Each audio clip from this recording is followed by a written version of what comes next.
Depuis 6 jours, la Cinémathèque de Tel Aviv accueille la 5e édition du film de comédie Oh là là. Un événement en partie destiné aux francophones, l'occasion aussi pour les Israéliens de découvrir les comédies françaises, récentes ou plus anciennes. C'est bien de faire ces festivals de temps en temps. Ça nous approche à la culture française.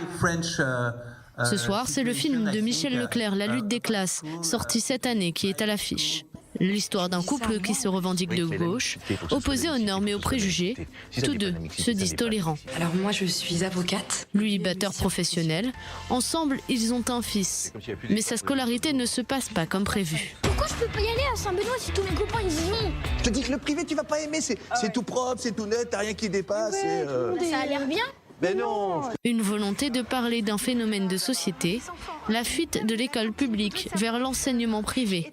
Résultat d'un manque de communication, affirme le réalisateur. Si on commence à ne plus parler, à grandir, que les enfants grandissent séparément dans des cases, chacun dans un milieu fermé, c'est là que ça peut exploser.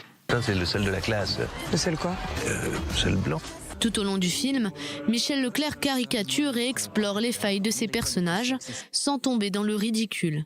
Ben moi, ce que j'aime dans la comédie, c'est les personnages qui sont dans la contradiction, c'est-à-dire qui pensent quelque chose et puis ensuite qui sont poussés à agir complètement en sens inverse de ce qu'ils pensaient, en essayant, si possible, de ne pas trop les juger. Alors les textes sont très très précis à ce sujet.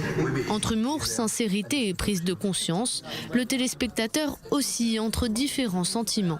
Ce mélange dans les écoles et tout, je trouve ça, en plus le voile, bon, c'était complètement actuel, mais vu d'une manière très libre, très originale et très optimiste. Des gens comme vous sortant de l'école, on est foutus. Très drôle, bien vu, bien pensé, très fin, qui reflète bien ce qui peut se passer en France. J'ai beaucoup aimé en fait.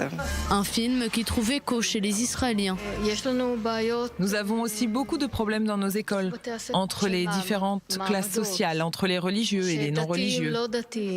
Paris réussi donc pour Michel Leclerc, avec une comédie qui pourrait aussi trouver son public en Israël.